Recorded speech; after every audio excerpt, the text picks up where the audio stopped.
This is Velvet Hour, slow bedtime stories to help you drift off and sleep through the night.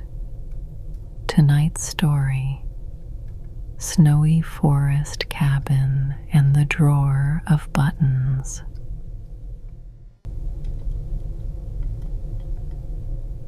Snow has already gathered along the cabin steps when you come through the trees. It rests on the rail in a smooth white line, and it leans against the woodpile in rounded, patient shapes. The windows are small, and each one glows a quiet amber through the falling dark. Nothing in the forest asks for your attention. The branches hold their own stillness, and the path behind you is already softening under a new, silent layer. When you lift the latch, the door opens with a slow, wooden sigh. Warm air meets the cold at once, and the two seem to pause together on the threshold. Inside, the room is lit by a single lamp on the table and the low red heart of the stove beyond it. The stove does not make a lively sound. It gives only a steady little seam of crackling, as though the logs are speaking to each other in short, drowsy phrases. You step in, close the door, and the cabin gathers around you again. Your coat hangs on a peg beside two scarves that keep their winter shape. A pair of boots waits on the mat with a dusting of pale snow still caught in the seams. The floorboards are old pine, rubbed smooth in the middle of the room, and they answer your steps with the smallest murmurs. Near the stove, a kettle rests on the trivet, not yet warm enough to sing. The lamp on the table makes a circle of plain yellow light.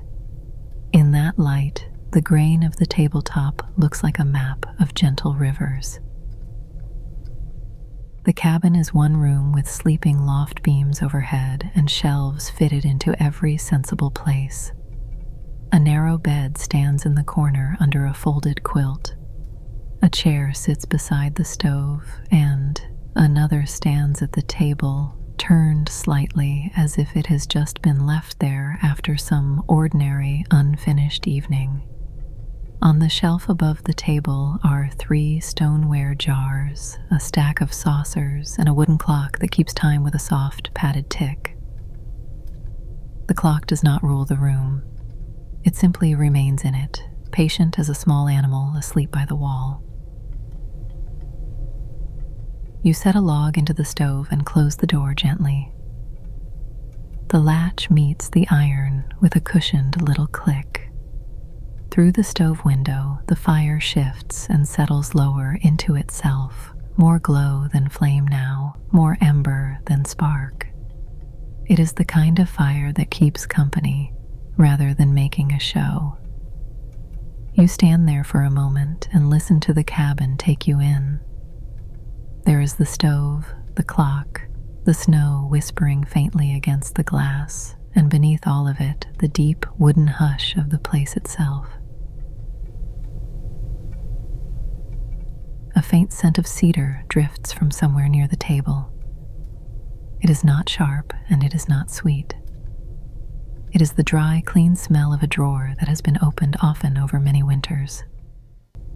That drawer sits beneath the lamp, narrow and square, with a brass pull worn pale at the center where fingers have touched it for years. Even from across the room, it seems to hold a particular kind of quiet. The kind that belongs not to emptiness, but to small things carefully kept. You move to the window first and look out. The forest is close, then farther, then gone into the snow-filled dark. Between the trunks, the night is not black, but softened gray, as though the whole edge of the woods has been rubbed with ash. Snow falls steadily and without effort. It does not hurry toward the ground. It seems instead to choose one slow path after another through the air, always finding its place. The lamp, hums so faintly you only hear it when everything else pauses. That thin little hum meets the soft tick of the clock, and the two sounds settle together above the stove's low conversation. Near the window glass, there is a tiny cold draft, and it carries with it the almost sound of snow brushing the outer sill. Not tapping, not scratching, only a powdery hush, light as flour sifted onto cloth. The room does not silence the forest. It folds the forest into its own peace. At last you draw out the chair at the table. The legs travel slowly over the floor and make a woolly sound against the old boards. The cedar scent grows clearer as you sit down. The drawer is right there beneath your hand now, and the brass pull is smooth from use, cool at the edges, warmer where the lamp has touched it. When you open it, the wood inside gives a little breath.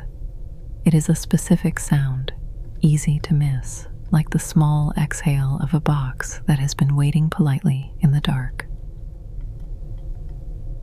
Inside the drawer is a folded square of linen, a pencil with no eraser, and a shallow white saucer with a blue ring around the rim. The saucer is full of buttons. They lie together in a small, irregular heap, some bright, some dull, some flat as coins, some thick and domed. There are bone buttons and horn buttons, glass buttons and pearl buttons, plain wooden buttons, and a few old metal ones that have gone soft with age. They are not a grand collection. They are only a little gathered company of useful things, saved one by one. As you lift the saucer into the light, the buttons shift against one another with the gentlest dry ticking. It is not a rattle. It is more delicate than that, like a teaspoon set down on folded cloth. Among those tiny sounds, one comes clear and familiar.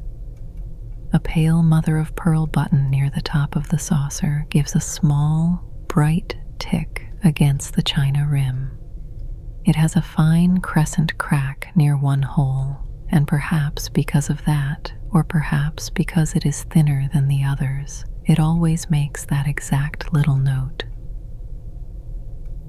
You place the saucer on the table and spread the linen square beneath the lamp. The cloth opens with a slow whisper. Its surface is washed many times over, soft and almost cool to the touch, with a stitched hem just slightly raised at the edge. When the buttons are tipped out into the center, they do not scatter far. They land in a clustered oval, and the sounds they make are tiny and varied, like several kinds of quiet meeting at once. Then the room settles again, and the cracked pearl button rests near the front, catching a dull, moon-like shine. This is enough for the evening. The snow can continue beyond the windows. The stove can keep to its red work. The clock can go on measuring the hour in patient little steps. Here at the table, there is only the linen, the saucer, the lamp, and the small waiting company of buttons. You begin by drawing them into a loose row with one fingertip, listening to the soft, nearly secret ticks each one makes as it finds its place. The first button you pick up is made of dark wood. It is broad and slightly uneven, as though it was turned by hand and finished with care rather than polished into sameness. 4 holes sit at the center in a square no larger than a pea. Around the rim there is a shallow groove worn silky by thread that once crossed it many times. When you lay it near the top of the linen, it meets the cloth with no sound at all, and that quiet seems to make the room wider for a moment.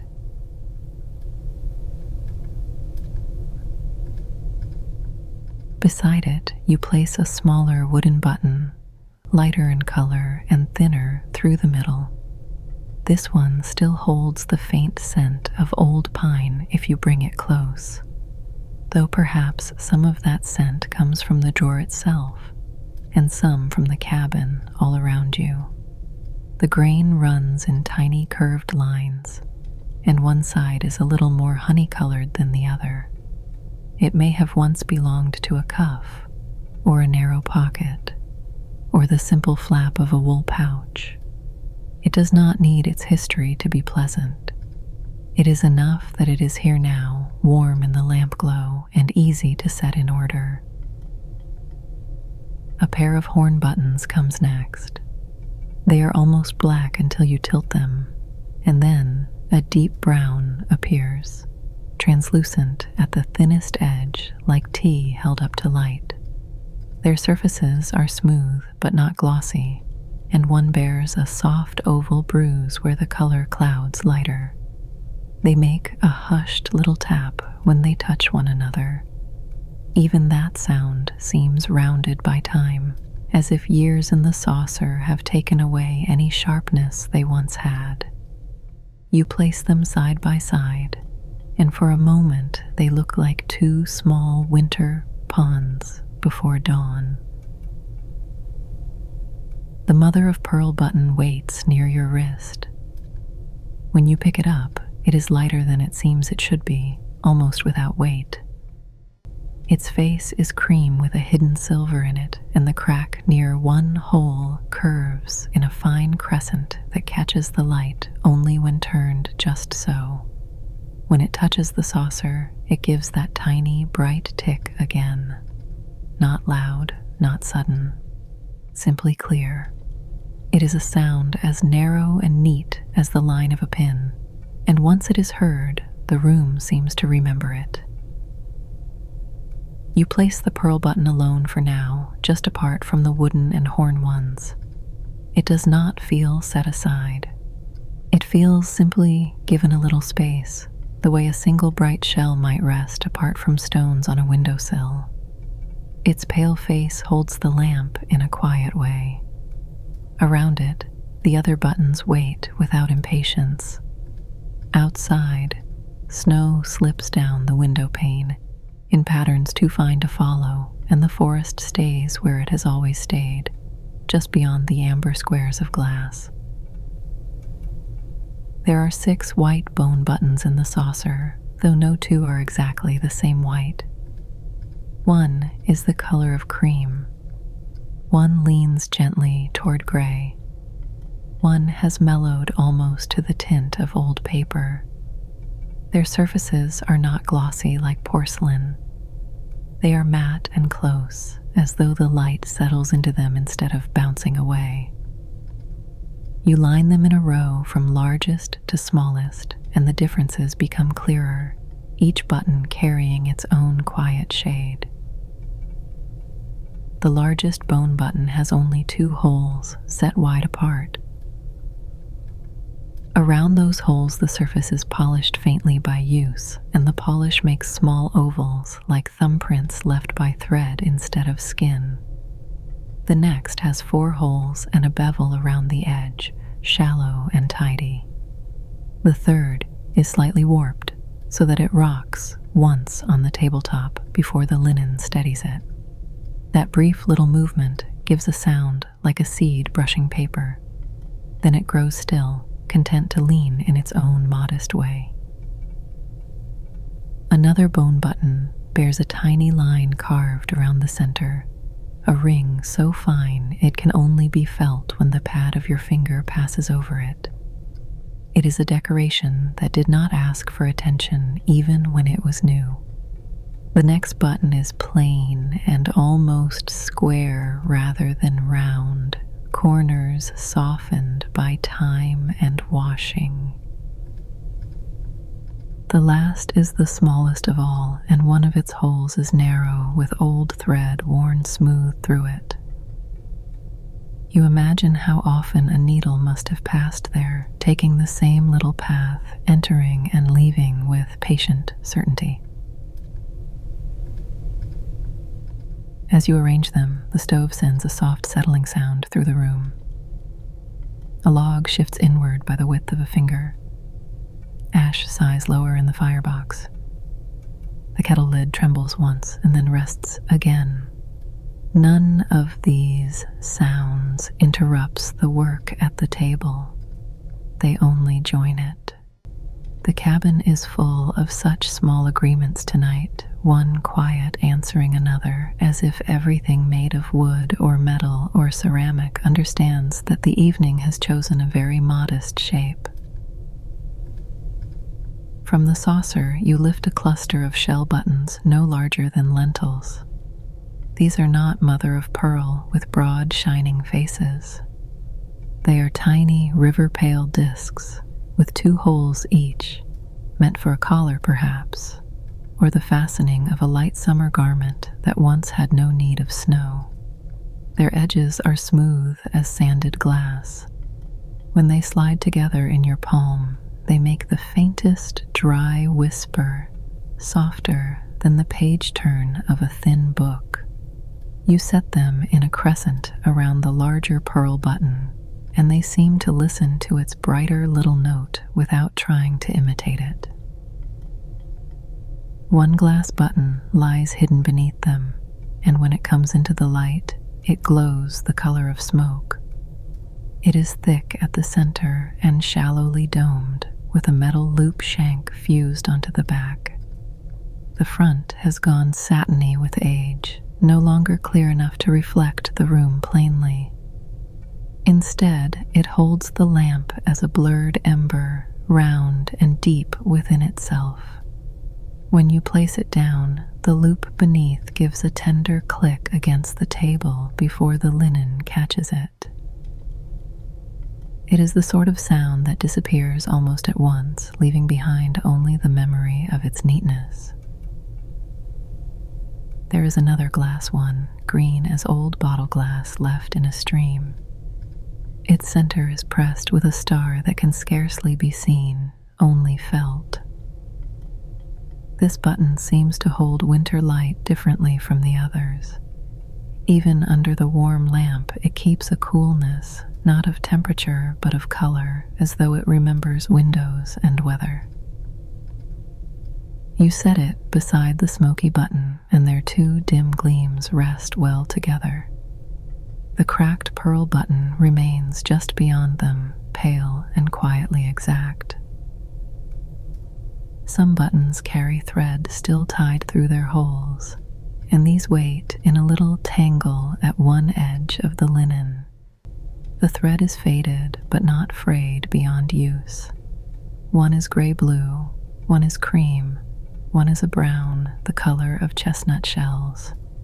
You do not pull the thread free. There is no need to hurry anything apart. Instead, you ease each short tail into a smoother line and place the threaded buttons where they seem to want to go, each with its thread curved beside it like a sleeping tendril. A flat brass button appears near the bottom of the saucer.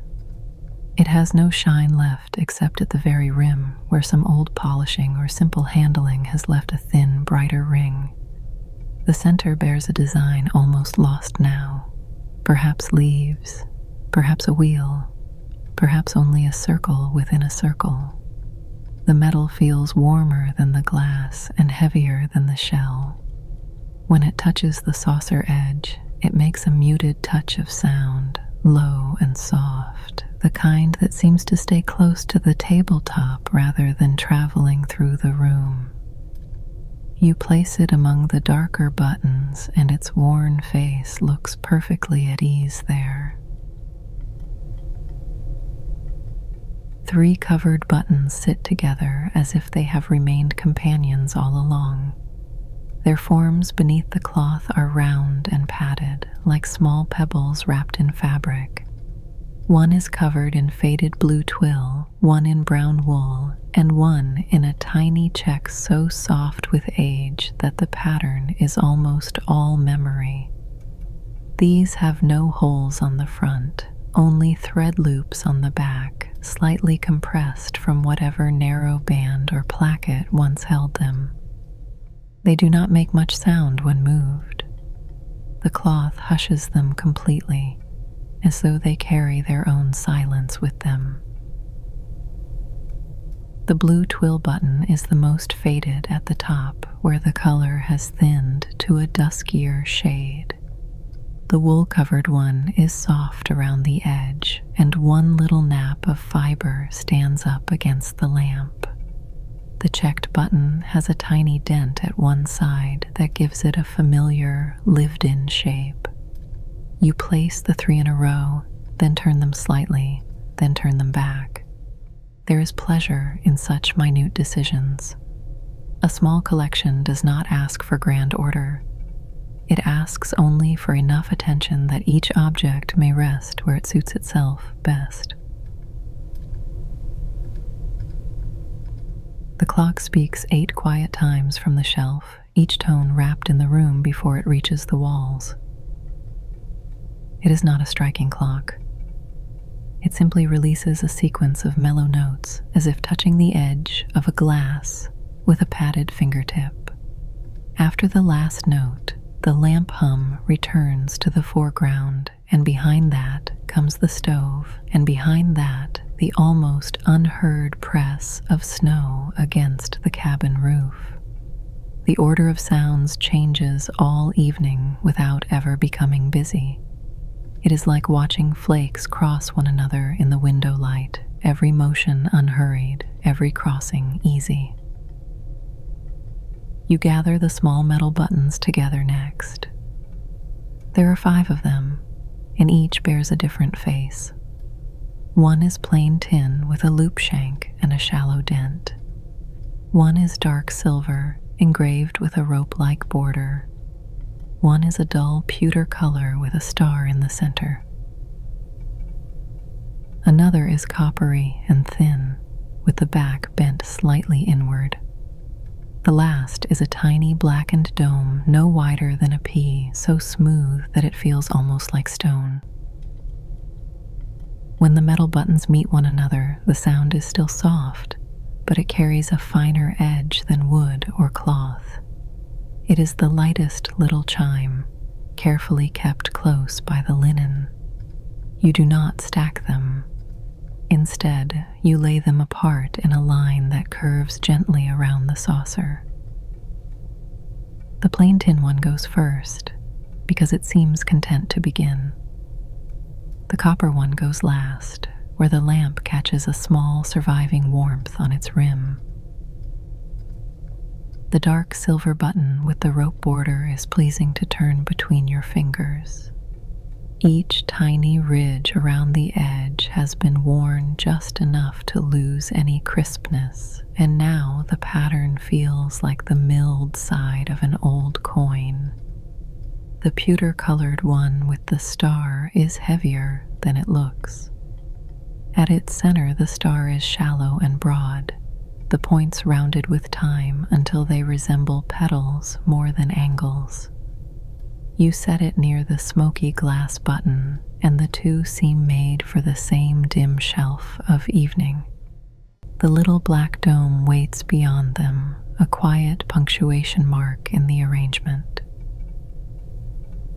Some of the buttons have backs rather than faces. These are shanked buttons meant to stand slightly proud of fabric, and they rest differently on the linen. A domed bone one rocks once and settles. A dark shell one leans and keeps that lean. A faceted glass button with a metal loop beneath it catches the light on one small edge, then lets it go. Arranging them means giving each one a place where its tilt looks intentional. There is a simple satisfaction in that, the same satisfaction as straightening books by height or aligning cups by handle and rim. A tiny envelope folded from a page of old almanac paper lies unnoticed at the very back of the drawer until you draw it forward. Inside are only 4 very small black buttons, matte and plain, each with 4 holes. They could have gone unnoticed among the others if they had not been tucked away so neatly.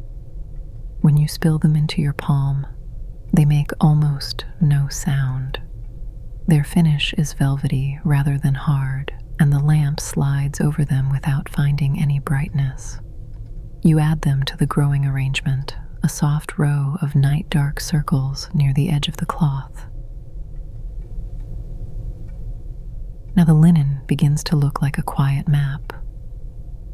Pale buttons gather in one quarter, darker ones in another, cloth-covered buttons forming a low hill of muted color between them. The glass pieces hold little pools of dim light. The metal ones rest like small moons clouded over. The cracked pearl button remains just off-center, and every now and then your fingertip returns to it, not to move it far, only to turn it a fraction, so that the crescent crack catches and releases the lamp. Each time it taps the saucer or grazes another shell button, it gives that same fine, unmistakable tick. A little later, the kettle begins to stir. The first sound is not a whistle, and not even a murmur, only a slight change in the metal, a warming note, as though the body of the kettle has remembered what it is for. You rise to lift it before it gathers more voice than the room wants. Water pours into a waiting cup with a low satin stream. The spoon circles once in honey and touches the ceramic side with the softest click. When the cup is set beside the lamp, its steam rises thin and nearly invisible, carrying a scent of herbs and something faintly citrus, gentle enough to sit alongside cedar without disturbing it. You return to the chair, and the buttons seem pleased simply to have been left as they were. That is one comfort of small collections. They do not change their minds in your absence. The cloth still lies smooth. The saucer remains near your right hand. The cracked pearl button waits pale and calm, as if the moments since you last touched it have been filled with their own quiet usefulness. Outside, snow continues its patient descent past the window. Inside, the cup gives off a soft warmth that blurs the nearest part of the lamplight. There are a few novelty buttons among the useful plain ones, though even these are modest. One is shaped like a tiny leaf, pressed from dark green glass. Another is a square of carved coconut shell, its corners rounded. One bone button is pierced in a flower pattern so simple it is almost geometric. Another is molded from cream-colored celluloid with a tiny rim of dots around the edge, each dot no more than a pinhead. They are decorative without being grand, the sort of details that belong to ordinary garments made with a little extra care. The leaf-shaped glass button holds the lamp in one side vein and sends the light dimly through the other. The carved shell square has a dry, woody feel, lighter than bone and warmer than glass. The flower-pierced bone button lets the linen show through in tiny, pale shadows where the petals open. The dotted cream button looks almost edible, like a sugared sweet left too long in a tin, though it is cool and hard beneath your thumb.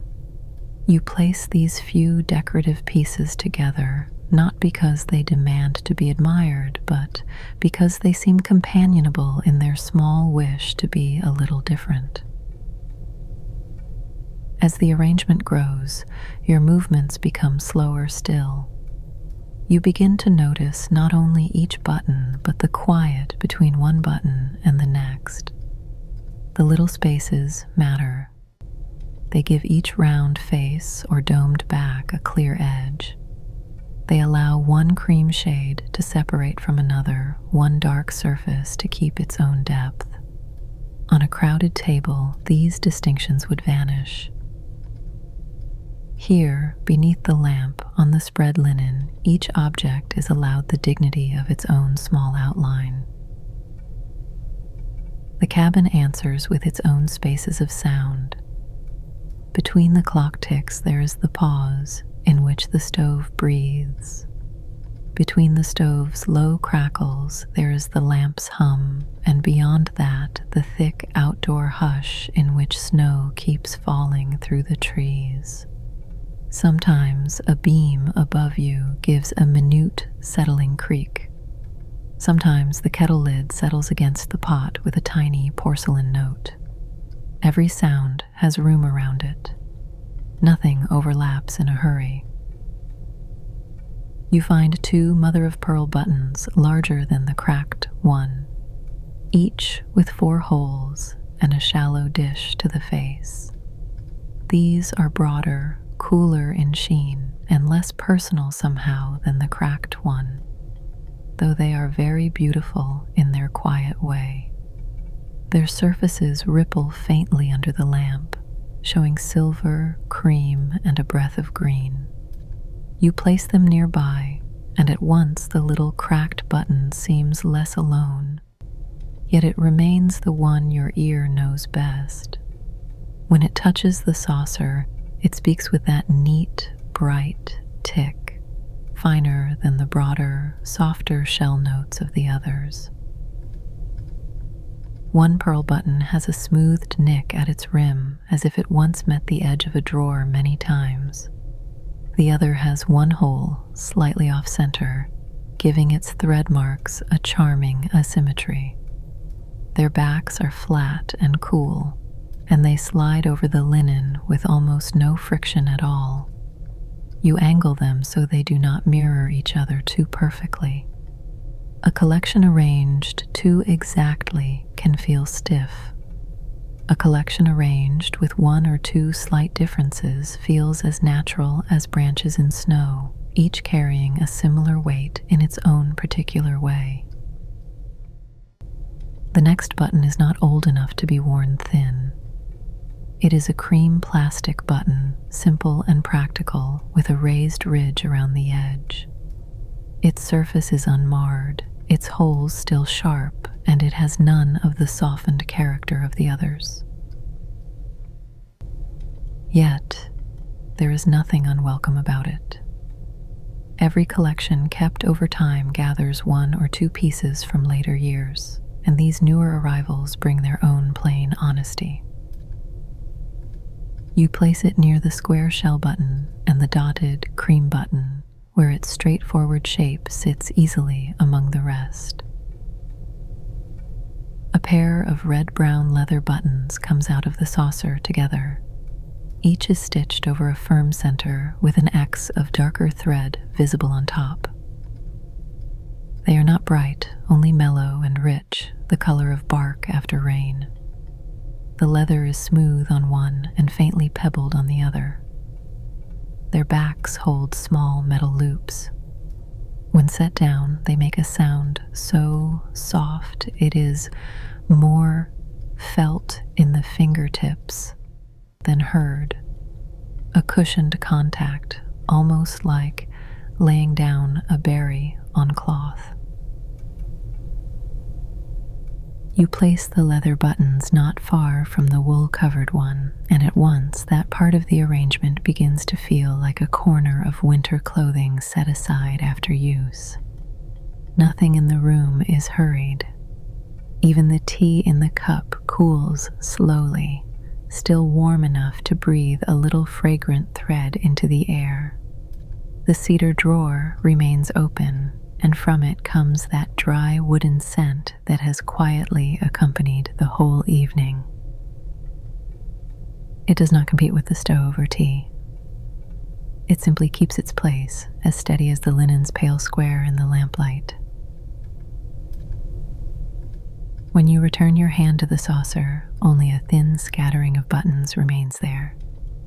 You lift the saucer slightly and tip them toward your palm so that none are missed. The porcelain gives a muted, moon-like gleam.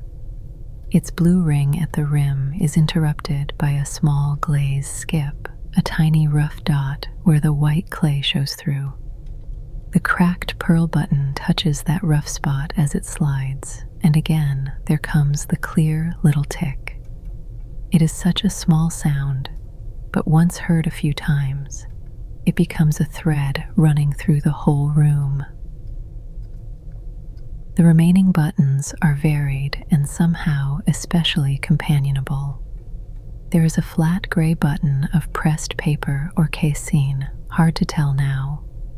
There is a round tan wooden one burned with a darker rim. There is a translucent amber button with a flower molded faintly inside it like a bloom trapped in honey. A small white shank button, almost spherical, waits beside them. And there is one cloth button covered in velvet so worn that the pile shines only in a narrow crescent on one edge. The gray button is unexpectedly smooth, like a polished stone from a riverbank in winter. The burned rim wooden one has a handmade look, its dark edge not perfectly even, which makes it warmer rather than less finished. The amber one catches the lamplight most readily of all, though even it keeps the light dim and sleepy within its thickness. The little white shank button rocks contentedly when placed down. The velvet-covered one absorbs light so fully that it almost creates a pocket of dusk on the linen. By now, the arrangement has spread nearly from one side of the cloth to the other. You begin the quieter work of refining it. A row moves half an inch to the left. A pair turn slightly so their holes make a gentle diagonal. The tiny black matte buttons gather closer together. The shell crescent widens. The metal line curves more loosely. These are changes so small that from across the room no one might notice them at all. But from here, beneath the lamp, each adjustment feels like smoothing a wrinkle from water. A gust does not come, because the night has no roughness in it, but there is a deeper drift of snow against one wall of the cabin, and the sound is like flowers sliding in a sack. Then quiet returns to its earlier shape. The stove keeps its low red eye. The cup stands half finished by your hand. The clock ticks on with the measured kindness of something made to accompany a room rather than command it. And in the center of the linen, the cracked pearl button lies pale and light, its crescent flaw no longer a defect, only a mark that has made its voice more particular. You wonder which garments these buttons may have known, but the wondering does not need answers. One may have fastened a cuff against autumn wind. Another may have closed a pocket where a pencil rested. One tiny shell button may have sat near a collarbone under summer shade. A horn button may have belonged to a coat brushed free of snow many winters ago. These possibilities pass gently through the mind and go no farther. The buttons do not insist on stories. They are content to be what remains. Some have been mended more than once. You can see it in the fine scars around the holes or in the slightly uneven widening where a stronger thread replaced a lighter one. That kind of use leaves a quiet beauty. It does not make the objects grand. It only makes them settled, as if they have learned not to expect perfection. Here, on the linen, under the lamp, they seem to rest from their practical lives without becoming decorative trophies. They are still simple things. They are simply noticed now. You pick up the cracked pearl button once more and turn it over in your palm. The back is plain and chalkier than the face. its holes slightly rough at the edges where thread once passed. The crescent crack does not go all the way through. It sits on the front surface like a moon reflected in shallow water. When you lower the button into the saucer, it gives that little bright tick against the porcelain. Then you lift it out again and return it to the cloth. The sound lingers in the ear for a second, delicate and complete. More than once this evening, the room has grown so quiet that the snow seems almost audible. Not in flakes, not one by one, but as a collective softening of all outer shapes. The roof receives it. The sill receives it. The stacked logs by the wall receive it. The forest floor receives it under the tall, dark trees. Inside, the cabin answers by becoming quieter itself, as if listening. Even the flame behind the stove window lowers to a calmer glow, and the faint hiss from the kettle fades to nothing at all. You draw the saucer closer and begin to choose which buttons will return to it together. Not all collections must remain spread out. There is pleasure, too, in gathering them back after they have each had their moment. The bone buttons can nest in one side, larger ones beneath, smaller ones above. The wooden ones can form a warm brown cluster near the rim. The glass ones may rest where the lamp can still find them through the porcelain curve. The pearl buttons, including the cracked one, might lie near the top where they will be easy to see first next time. Yet, before you gather them fully, you pause again over the cloth-covered trio. The faded blue twill, the brown wool, the nearly vanished check. They look like companions on a bench in evening light. Beside them, you set the 2 leather buttons and the velvet-covered one. This little neighborhood of textures feels especially winter-like, though none of it says so aloud. It is only in the muffled surfaces, the absorbent colors, the way they keep light close, rather than throwing it back. You leave them together for a while longer. Then there are the practical plain ones. The cream plastic button, the gray flat one, the row of tiny black matte buttons, the square shell, the tan, burned rim wood, the unadorned tin. These do not ask to be admired for craft or material. Their charm is quieter. They seem to carry the certainty of ordinary usefulness, the trustworthiness of drawers, aprons, coats, and simple shirts folded after washing. When you place them near one another, they make a modest company. Their very plainness has a kind of warmth. The amber button with its flower hidden inside remains slightly apart. It glows more than the others, though still softly. You place it near the smoky glass and the green leaf-shaped one, and a little dim garden appears there on the linen, all glass and muted light. The pewter star button joins them like a flower after frost. A person could spend an hour making such tiny constellations at a table like this. An hour here does not feel like a thing to be counted. It feels like snow drifting steadily outside while the stove keeps watch. At length you begin returning the buttons to the saucer in earnest. One by one they leave the linen with tiny sounds or with none at all. The wooden ones make nearly no complaint.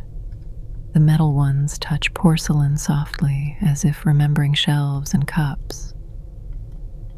The shell buttons slide into a pale little heap. The cloth-covered ones settle with a hush. Each button goes back changed only by having been noticed.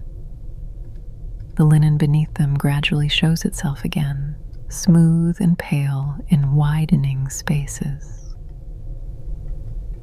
The cracked pearl button is among the last to be moved.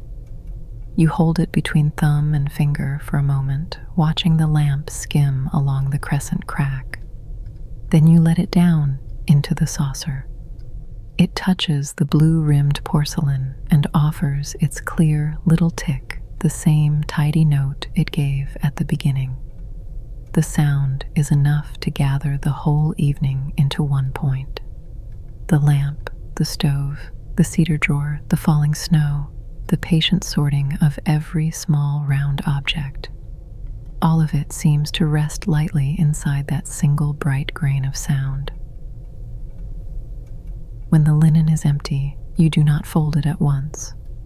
You smooth the cloth flat with your palm and leave it there for a few breaths of time. Without the buttons, it looks larger than before.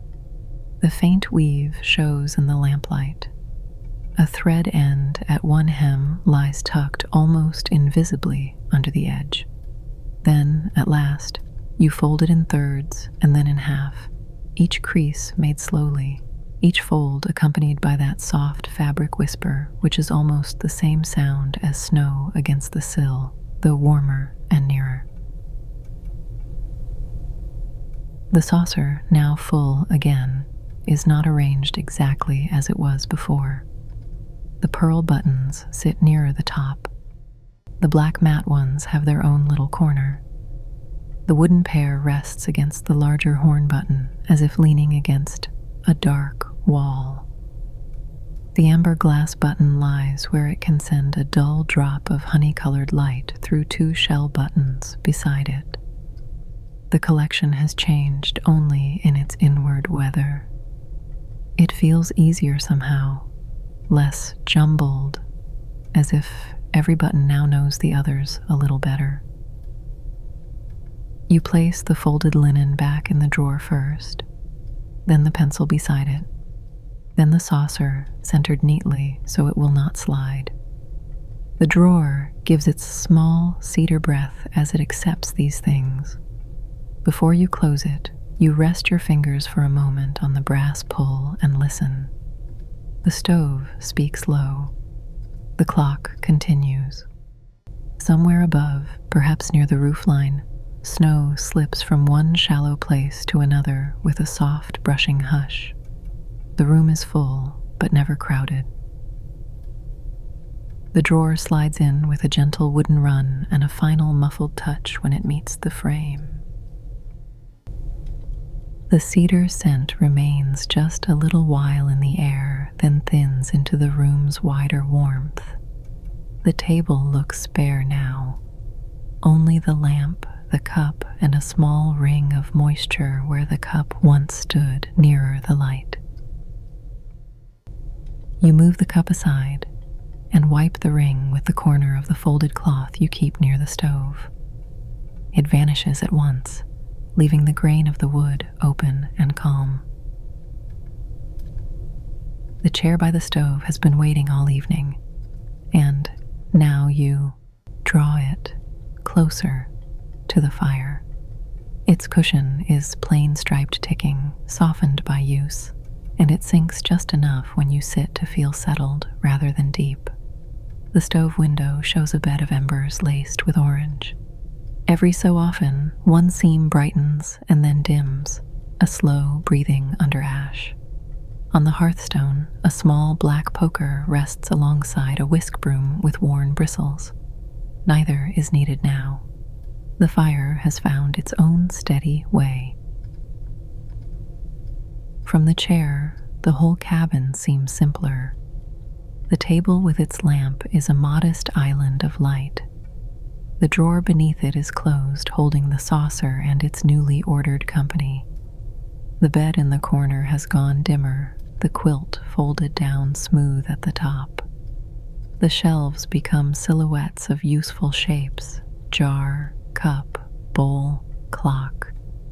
Through the window, the snow continues to fall, visible only where it passes close to the glass and takes a little amber from the room. Everything beyond that nearest drift of flakes becomes the soft dark of the forest again. The cup in your hand is warm rather than hot now. When you set it on the hearth ledge for a moment, ceramic meets stone with the mildest little contact. Then silence returns around that fading note. It is a silence with texture in it. The lamp hum is part of it. The clock tick is part of it. The embers shift, the outer hush of snowfall, the faint settling of rafters under new weight, all are part of it too. None of these sounds breaks the quiet. They are the quiet, each in its own small measure. You think of the buttons resting in the saucer. Though hidden in the drawer, they remain easy to imagine. The cloth-covered trio side by side, the cluster of pale bone, the row of black mat circles, the two larger pearl buttons near the cracked one, and the cracked one itself, pale as a tiny moon, ready to offer that clear tick next time it touches porcelain. Some objects become familiar first by shape, some by color, some by the way they sit in the hand. This one is familiar by sound. There is comfort in knowing where small things are, not because they must be controlled and not because any urgent use awaits them, but because order can be a gentle form of hospitality. The drawer now holds its contents as the cabin holds the evening. Each thing has enough room. Each thing may remain in peace until wanted again. Outside, the snow keeps arranging the clearing, laying a fresh edge along the pathstones, rounding the stump near the woodpile, feathering the lower boughs of spruce. The world beyond the walls is tidying itself too. The lamp does not throw far light. It leaves the beams above in a mellow half-shadow and lets the far corners remain soft. That limited glow makes the room feel both small and complete. There is no need to see everything at once. The bright places are enough. The stove door, the table edge, the brass latch of the drawer, the curve of the cup, the clock face on the shelf. These few points of clarity float in a wider dusk, and the eye, even if closed, could imagine them all without effort.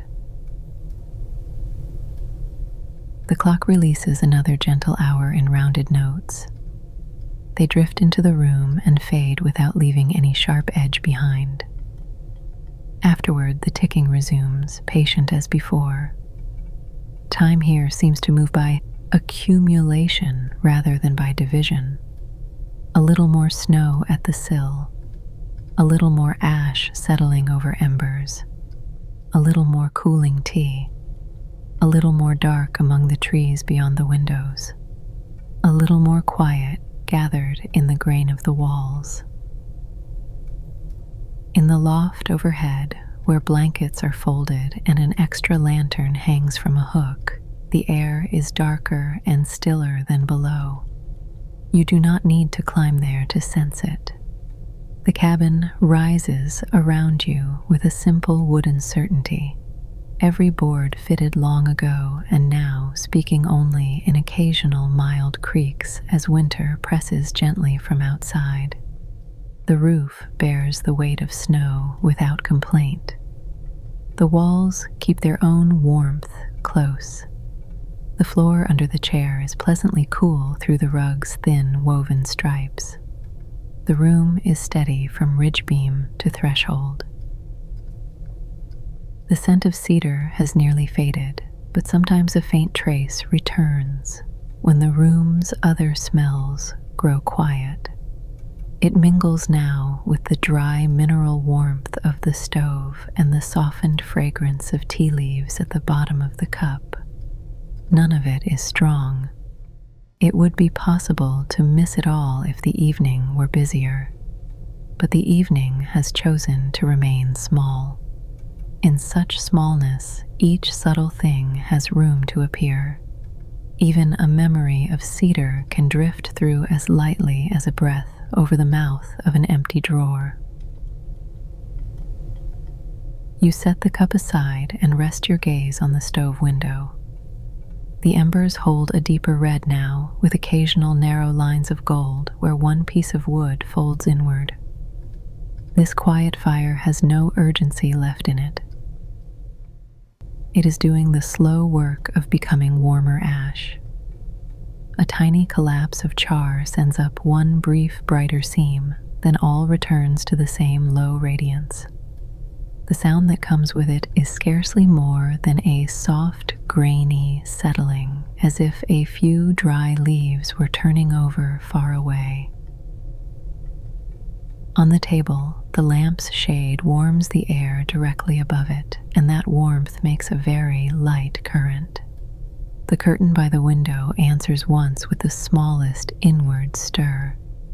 It is not enough to move the hem more than a finger's width. It only changes the shape of the shadow on the wall.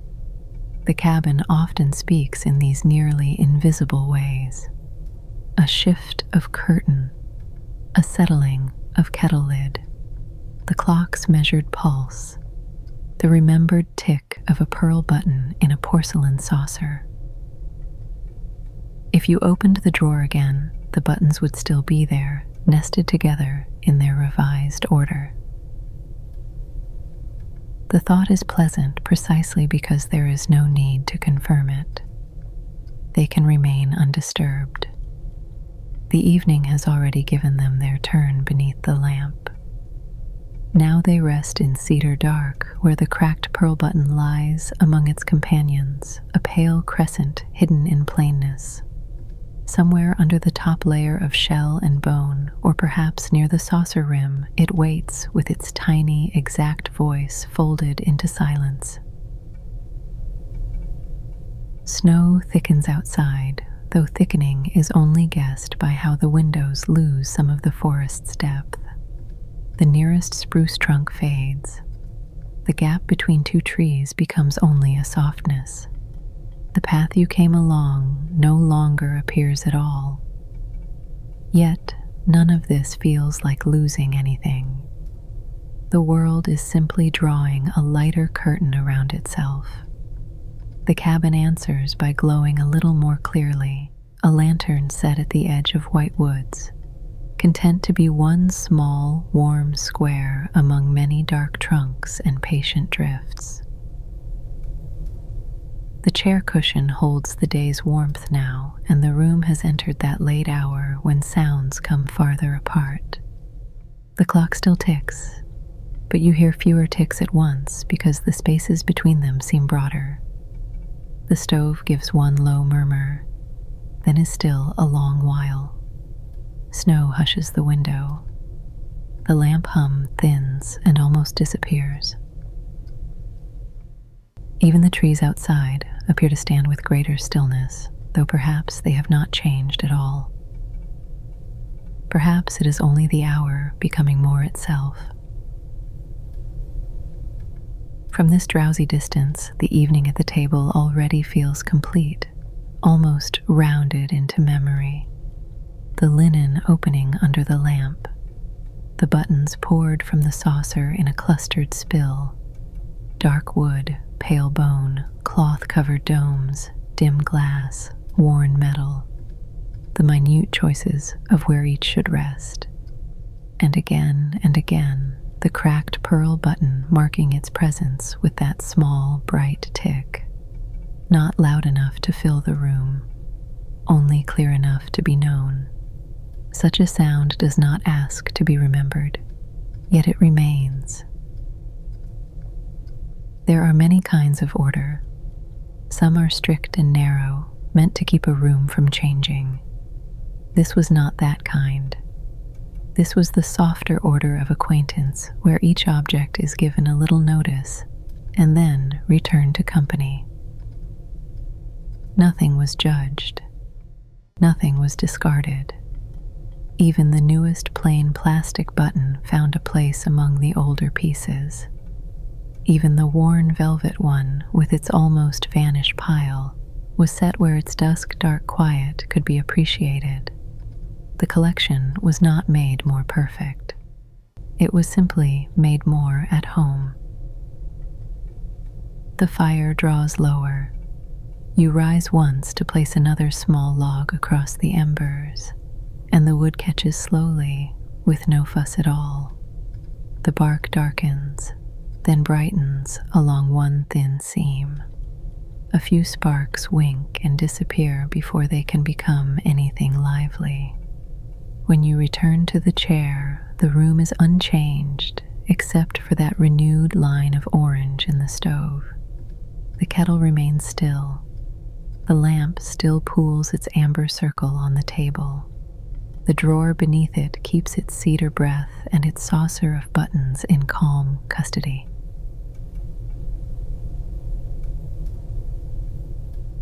The cup is empty. A final cool sweetness of honey rests at the bottom and is gone. You set the cup beside the sink basin, where it joins one plate and one spoon already drying on a folded cloth. Water in the basin is dark and motionless. The tin dipper hanging above it reflects the lamp in a small blurred oval. These ordinary evening things have the same quiet dignity as the objects in the drawer. Nothing here is displayed. Everything is simply present, useful, and settled after use. When you pull the quilt down on the bed, the fabric makes a low cotton whisper. The sheets beneath are cool at first, and the pillow keeps the faint scent of soap and clean linen. From the bed, the window shows only a narrower part of the snowy dark cut by the frame into black gray and softly lit glass. The stove can still be seen from here, its embers a low constellation near the floor. The lamp remains on for a little while longer, not because it is needed, but because its company is pleasant. The cabin at night has layers, each one quieter than the last. There is the visible layer of lamp and ember and window. Beneath that is the audible layer of tick, hum, hush, and minute settling. Beneath that is the held layer, the one you do not hear so much as understand. Cedar in the drawer, folded linen, stacked bowls, boots by the door, scarves on pegs, snow deepening at the threshold. Everything rests inside everything else. The drawer inside the table, the buttons inside the saucer, the cabin inside the forest inside winter night. For a moment, with the lamp still lit, the brass pull of the drawer catches your eye from across the room. It is only a small curved shape with a warmer gleam than the wood around it. Yet it seems to contain the whole earlier hour. Behind it lies the saucer. In the saucer lies the collection. Among the collection lies the cracked pearl button with its crescent mark and its tiny clear voice. It is a quiet chain of nearness, each thing keeping the next. There is comfort in that sequence, simple and complete. At last you rise to lower the lamp wick.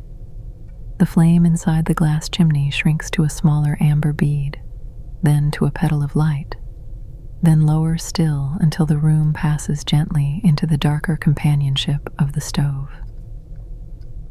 In that dimming, the clock tick becomes more distinct. So does the soft brush of snow at the outer wall. The stove window glows red and steady. The table recedes. The drawer disappears into shadow, though you know its place exactly. Darkness here is not empty. It is full of familiar positions. Back under the quilt, the room simplifies again. Window, stove, clock. The rafters above are only darker lines now. The shelves are shapes. The chair near the stove is a softer shadow against the wall. If any sound comes from outside, it is only the deep winter hush itself, distant and untroubled. Inside, wood cools and warms in turns. Ash settles with faint, dry sighs. Time moves in soft, padded ticks. No part of the night asks for anything more than this easy listening. It is possible in such a room to imagine the drawers and shelves continuing their quiet lives without witness.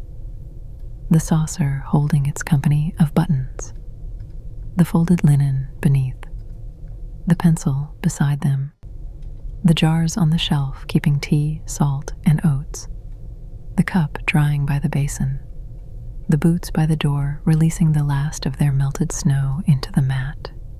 Each object remains faithful to its modest purpose. Nothing needs improving. Nothing needs naming again. The simple fact of their presence is enough.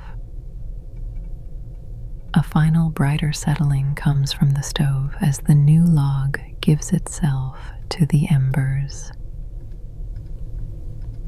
Then the fire returns to its low red work. The sound fades back into the general hush and the cabin resumes its earlier rhythm. Tick, hum gone now, hush of snow, a board easing under winter, another tick, a quiet so soft it seems made of wool. In that woven quiet, the remembered note of the cracked pearl button can almost be heard again, not as a new sound, but as a small bright thread stitched into the evening's fabric. The forest outside is hidden, but not absent. It stands in the snow as it has stood through many nights like this, while light glows briefly from the cabin windows and then grows dim. The path is covered.